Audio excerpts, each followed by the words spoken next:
Bonjour tout le monde, bonjour mes chères humaines. Et nous sommes aujourd'hui avec Mélanie Monté. Alors je vais laisser Mélanie se présenter, mais j'ai eu le plaisir de faire sa connaissance il y a maintenant, 2024, fin 2024. On a conversé ensemble et je me suis dit que ce serait vraiment un bon témoignage, une bonne personne à vous présenter. Voilà, donc Mélanie, est-ce que tu peux nous parler de toi s'il te plaît? Bonjour à tout le monde. Donc Mélanie, moi j'ai 43 ans et puis aujourd'hui je suis à la tête de ma propre entreprise. Donc j'aime pas trop utiliser ce terme, mais je suis présidente entre guillemets de mon entreprise depuis 1 an. Voilà, et j'habite du côté de la Normandie. Quel drôle de choix d'habiter la Normandie, mais ça on reviendra dessus plus tard. Alors j'ai une question à te poser qui est peut-être, enfin voilà, c'est ma question gimmick pour commencer. Que penses-tu des humains? Alors, humain, c'est un vaste mot déjà. Dans ma définition de l'humain, déjà, je dirais c'est tout ce qui est vivant. Donc aujourd'hui, ça peut regrouper tellement de choses et on pourrait en parler longtemps juste sur ce mot-là, je pense. Mais l'humain est aussi captivant que angoissant pour moi. Hmm. Et qu'est-ce qu'il a de captivant? Parce que je pense qu'on s'enrichit de tout le monde et de tout ce qui est vivant.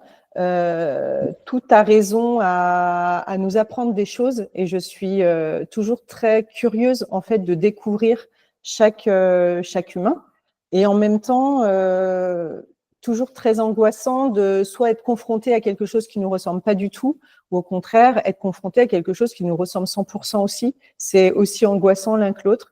Donc, je trouve qu'il y a vraiment un 360 et intéressant et stressant dans l'aspect humain. Alors donc toi tu dis que les humains c'est tout ce qui est vivant. Euh, et les humains bipèdes que nous sommes nous, euh, qu'est-ce qui aujourd'hui selon toi fait notre particularité? Justement, je pense que notre expérience et notre histoire sont finalement la particularité de chacun, parce que finalement, on est tous conçus entre guillemets à la base de la même manière, et puis ensuite, c'est notre histoire, notre vie, notre famille, notre parcours en fait de vie qui font et qui fait qu'on est différent et on a notre singularité. Justement, toi tu parles de singularité, donc on est tous singuliers, on est tous particuliers, mais on a tous aussi des fonctionnements qui sont universels. Est-ce que ça, c'est quelque chose qui nous rapproche? Enfin, ma question elle est un peu orientée quand même, mais est-ce que c'est quelque chose qui nous rapproche? Est-ce que c'est quelque chose qui nous éloigne? Je pense qu'au final, alors c'est fait pour nous rapprocher, mais finalement, malgré ce côté universel, on a tous une façon très particulière de le jouer, quoi. Hmm. Et finalement, la mission, elle est commune, mais la façon de faire, elle est presque individuelle. Et je dirais que c'est la mission qui compte.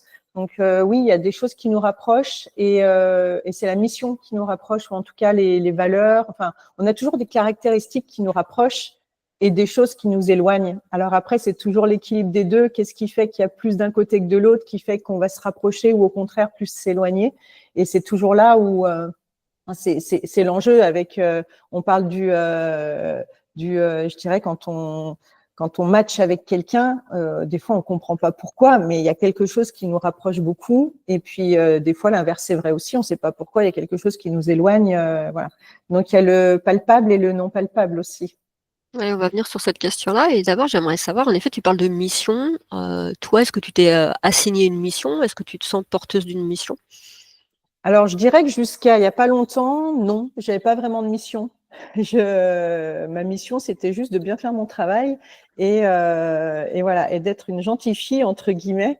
Aujourd'hui, je dirais que ma vie, je l'oriente un peu différemment et déjà, ma mission première, c'est d'être heureuse.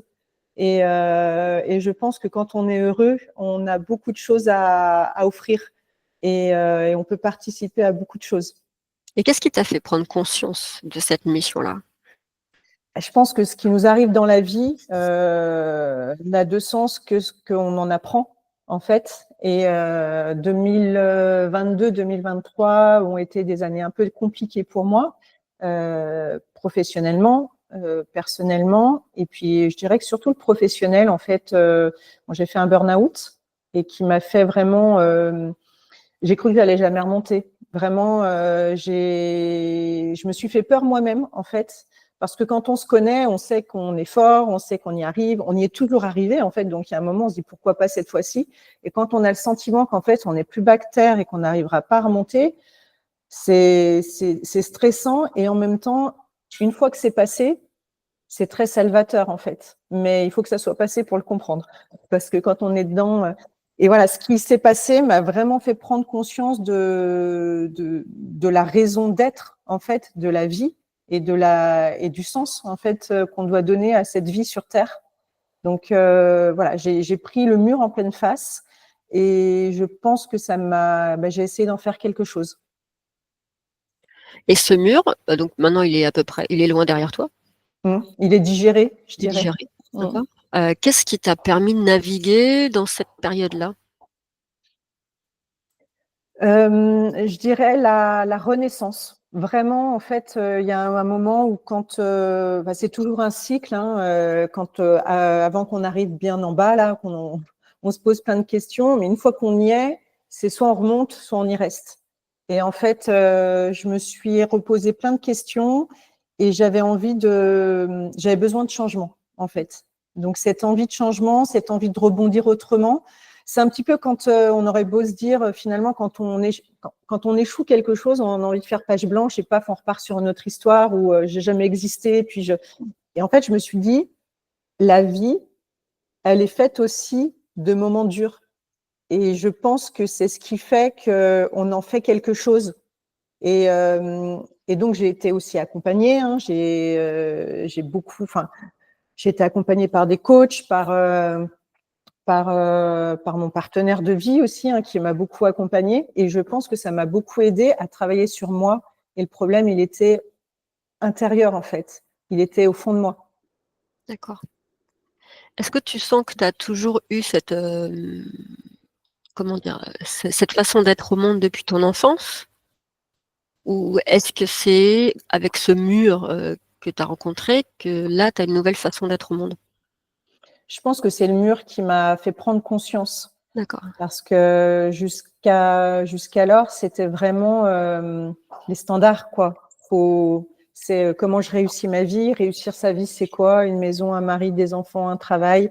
Enfin, il y avait quelque chose de très stigmatisé et puis stéréotypé, en fait, qui fait que quand je me suis pris ce mur, ça m'a fait prendre conscience de la dureté de la vie et que finalement, à un moment, c'était pas juste un long fleuve tranquille, effectivement. Mais tu vois, ce que je trouve intéressant dans ce que tu dis, c'est pour moi, il y a une démarche d'humilité là-dedans, parce que c'est ce qui doit peut-être quelque part, je te connais pas, voilà, mais ce qui doit un peu te caractériser quand même au fond, c'est cette humilité, cette capacité à regarder ce qui t'entoure, à le différencier quand même de toi, et à vouloir, comment dire, être la plus juste ou peut-être la plus intègre avec ce qui Oui. t'est arrivé, avec ce que tu vois et avec la façon dont toi, tu es actrice de ce qui se passe. En fait, c'est marrant ce que tu dis parce que, alors moi, je suis une autodidacte au niveau professionnel. J'ai beaucoup appris sur le terrain en regardant les autres. J'aime m'enrichir de ce que je vois et je pense que finalement, ce qui s'est passé m'a beaucoup appris et j'ai fait comme d'habitude. J'ai appris de ce que j'ai vu et ce qui m'est arrivé. Et en même temps, on a des défauts, on a aussi des qualités. Et je pense que l'une de mes qualités, c'est la remise en question. Je peux être très frontale au départ parce que quand on se prend quelque chose, on a tendance à dire non, non, non, c'est pas moi, je suis pas comme ça, et puis très fermée, mais ça n'enlève pas le fait que antérieurement, je réfléchis beaucoup et je me remets beaucoup en question. Et ce qui s'est passé m'a fait beaucoup remettre en question. Et comme dans un couple, on sait que tout ce qui se passe, c'est 50-50. Là, je me suis dit, OK, j'ai certainement fait aussi des choses qui ont amené à cette situation. Donc, ça m'a permis d'enlever un peu de colère, d'enlever un peu et d'essayer de comprendre pourquoi, en fait. Et qu'est-ce qu'il fallait que je change? Parce que dans tous nos coachings d'entreprise, de management, etc., on nous apprend souvent à dire on change pas ce qu'on maîtrise pas. Donc, ça, je l'ai retenu. Et je me suis dit, OK, Alors, je maîtrise pas quoi, qu'est-ce que je ne peux pas changer et qu'est-ce que je peux changer, en fait. Et donc, ma conclusion, c'était surtout, en fait, le changement doit venir de moi. Parce que finalement, il n'y a que ça que je maîtrise. Tu sais quoi, ça va être le titre de cette conversation, hein. On ne change pas ce qu'on ne maîtrise pas. C'est drôle. Ouais, et Ouais, mais pour moi, c'est une vraie capacité, en effet. Enfin, c'est vraiment le truc de l'humilité qui est fort là-dedans, quoi, hein.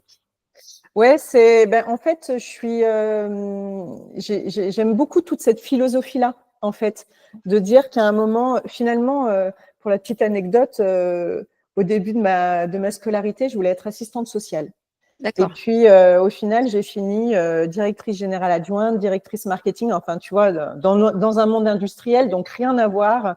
Et je me suis souvent posé la question en me disant, voyons, j'ai fait grand écart, ça n'a rien à voir avec ce que je voulais faire. Et en fait, j'ai retrouvé un petit peu ce côté social dans le management. D'accord. Mais dans le management de tes équipes, mais aussi vis-à-vis de toi-même, parce qu'en fait, quand tu apprends à manager, tu grandis vachement toi-même aussi.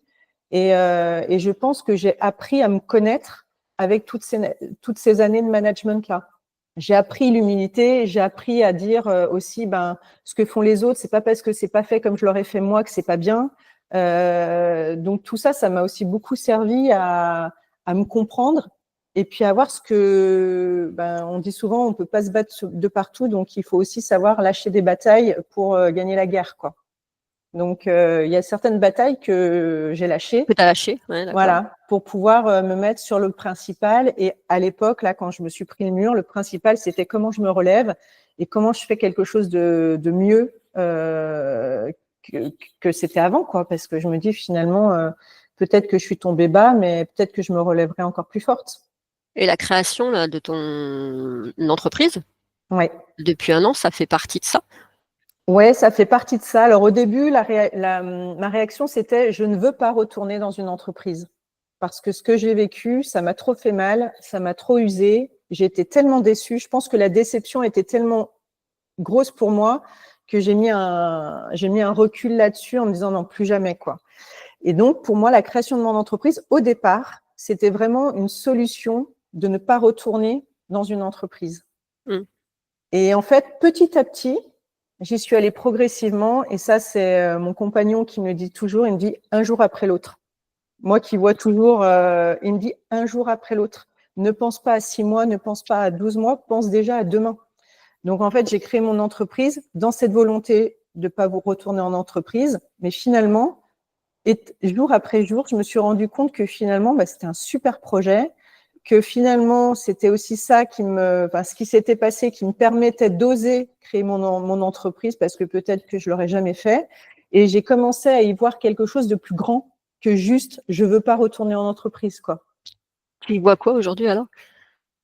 Je vois un super projet personnel, de l'audace. Je vois une belle mission, en fait, de prouver aussi à plein de personnes que finalement, c'est quand on tombe, on se relève encore plus fort. Et maintenant, je me dis, je ne sais pas de quoi l'avenir sera fait, et peut-être que je retournerai en entreprise dans quelques temps. Mais en tout cas, je profite et je vis l'instant présent, quoi, parce que je me dis, c'est une superbe expérience, quoi qu'il arrive. Et du coup, tu penses quoi, toi, de la partie, donc, dans mes représentations, quand tu es créateur d'entreprise et entrepreneur, il y a un côté qui est, on se sent plus responsable de ce Mm. qu'on fait que quand on est salarié. C'est pas qu'on n'est pas responsable du Mm. travail, mais il y a un côté, on subit plus, puisque comme tu l'as très bien dit au départ, c'est j'ai un travail, je me marie, j'ai des enfants, enfin dans les grandes lignes, c'est tout Mm. ça. Et donc il y a un côté subi, vraiment non réfléchi, voilà, ça découle automatiquement. Qu'est-ce que tu penses donc du coup, de côté création, subir Écoute, moi, bizarrement, j'ai toujours été tellement engagée dans mes entreprises que je me suis rendu compte, et ça a été dans mon analyse, de me dire, j'ai toujours pris les projets de mon entreprise comme si c'était mes projets, en fait. Donc, avec le côté positif et négatif, mais j'ai toujours fonctionné avec une telle détermination que c'est ce qui m'a aussi fait prendre conscience que dans toutes les entreprises que j'avais faites, j'avais un côté intrapreneuriat que Ouais, j'avais jamais vu, en fait. d'accord. J'avais jamais mis le mot dessus.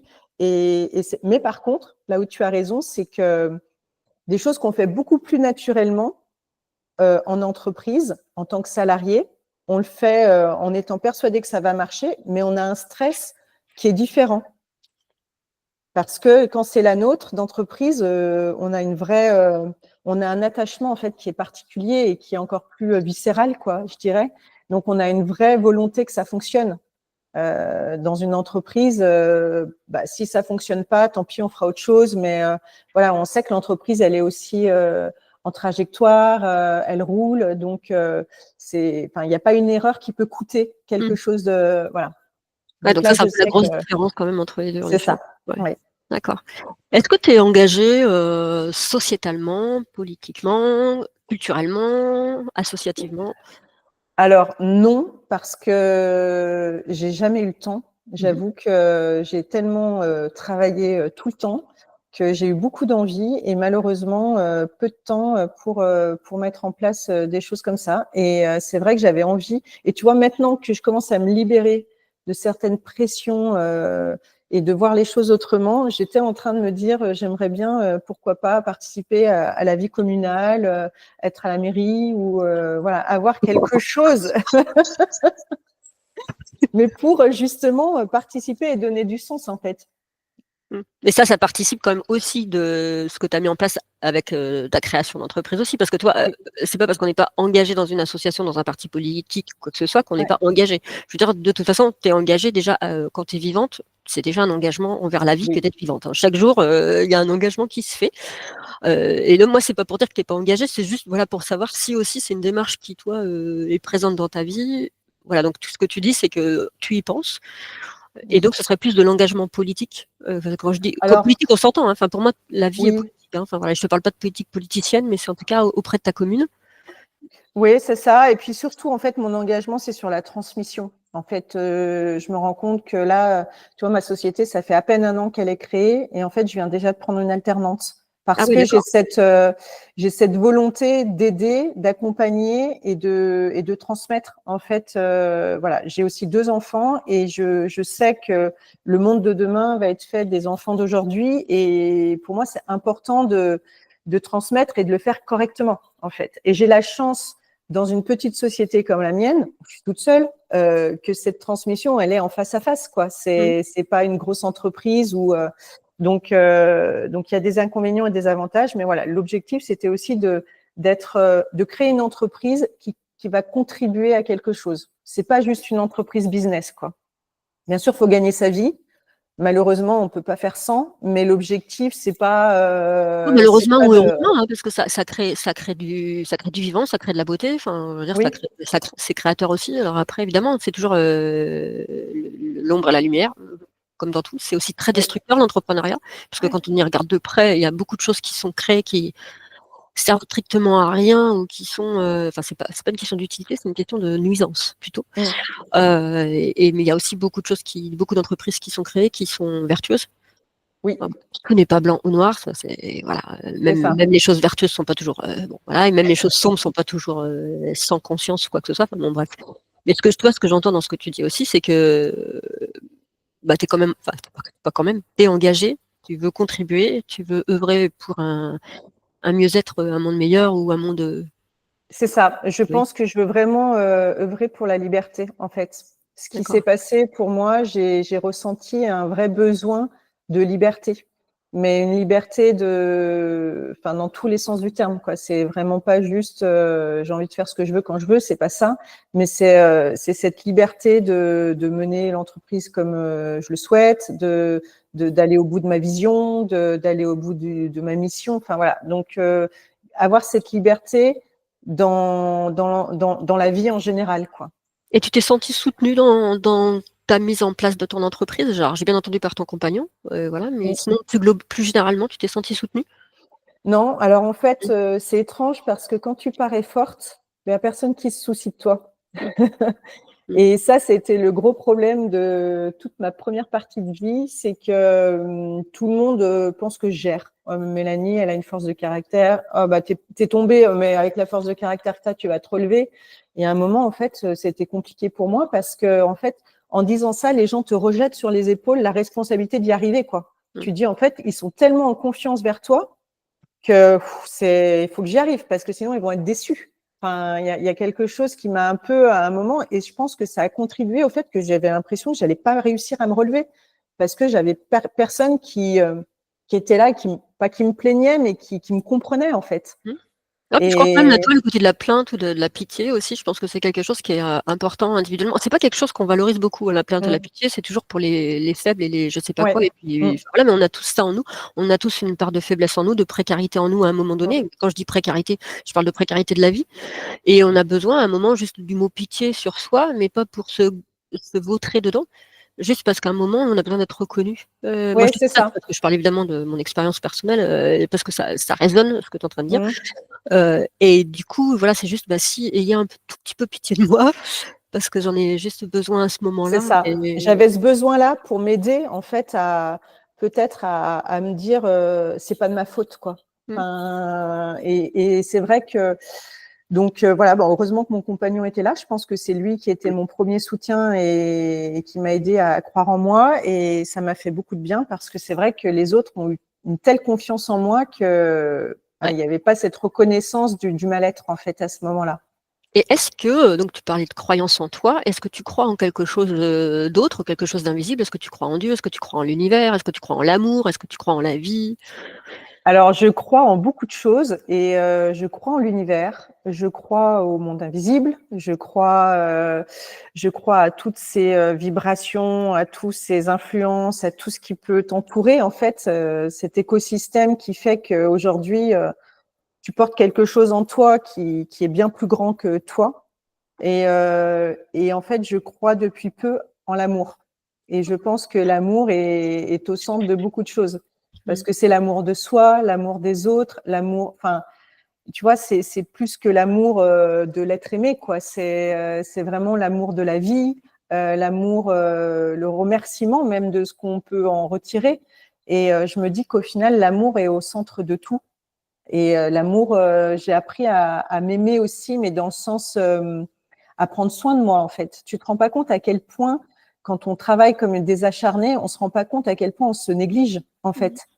Les besoins primaires sont complètement oubliés. Hein. Tu manges pas, tu vas pas aux toilettes, t'as pas le temps, t'as des réunions, mais à un moment, tu te dis, mais et en fait, tu t'en rends pas compte. Tu es dans ton truc, tu es en mode robot, et à un moment, tu te dis, mais en fait, tu ne te rends même pas compte que tu te négliges et que tu ne t'aimes pas au point de te faire mal, quoi.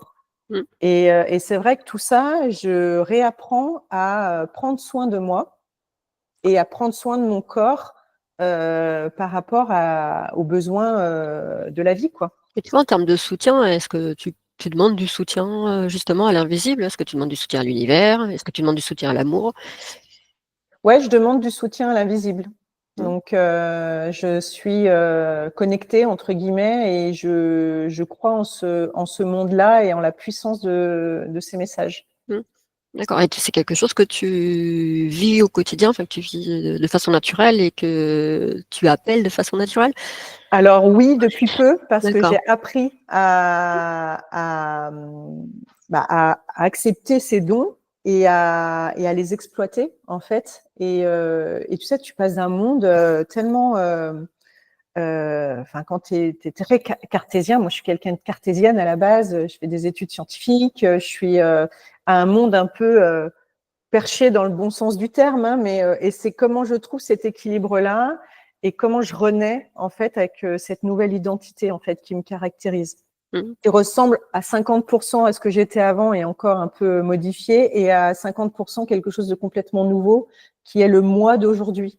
Et ça a été le plus compliqué pour moi. Et je suis encore en process là-dessus en fait.